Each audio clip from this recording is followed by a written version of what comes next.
Grâce Auto. Le vrai faux de l'info de la matinale, Jean-Philippe Ballas, bonjour. Bonjour Thomas, bonjour à tous. Ce matin, le vrai faux miracle américain. Avec Yann Gallu, le député socialiste, qui s'énerve quand on lui cite les États-Unis en exemple dans la lutte contre le chômage.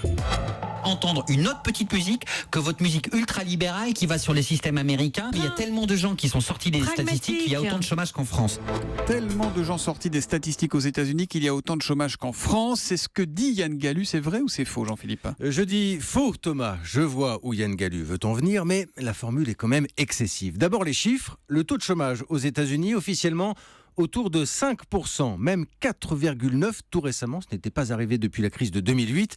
C'est ce que certains spécialistes appellent une situation de plein emploi. En France, rien à voir. Le taux de chômage, il est à 10,5%.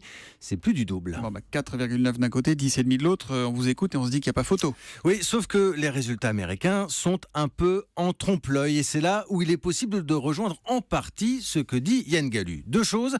D'abord, effectivement, il y a des Américains qui n'apparaissent pas ou plus dans les statistiques. Des Américains découragés qui sont sortis du circuit officiel, notamment parce que le pays a découvert ces dernières années un phénomène auquel il n'était pas habitué. Ça s'appelle le chômage de longue durée. Deuxième point, Thomas, il concerne les Américains qui travaillent, oui, mais pas beaucoup, pas assez. Ils voudraient faire plus. C'est le temps partiel subi, et là, ils sont nombreux.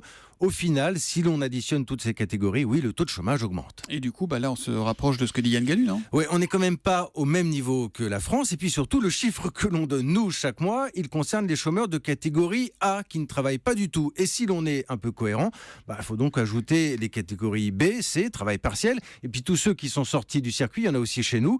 Et là aussi, forcément, mécaniquement, notre courbe va monter. Bref, je ne me fais pas le défenseur à tout prix du rêve américain, on l'a compris. C'est pas l'ancien correspondant d'Europe 1 à New York qui parle. Pas du tout, le modèle a vécu, il y a beaucoup de livreurs de pizza, j'en connais, il y a des situations précaires, d'accord. Il est quand même toujours très compliqué, Thomas, de comparer deux mentalités et deux systèmes très différents. Le vrai faux de l'info de la matinale, c'est tous les matins. C'est avec Jean-Philippe Ballas, John Philippe Ballas, et c'est à 7h40 sur Europe 1. À demain, Jean-Philippe. À demain.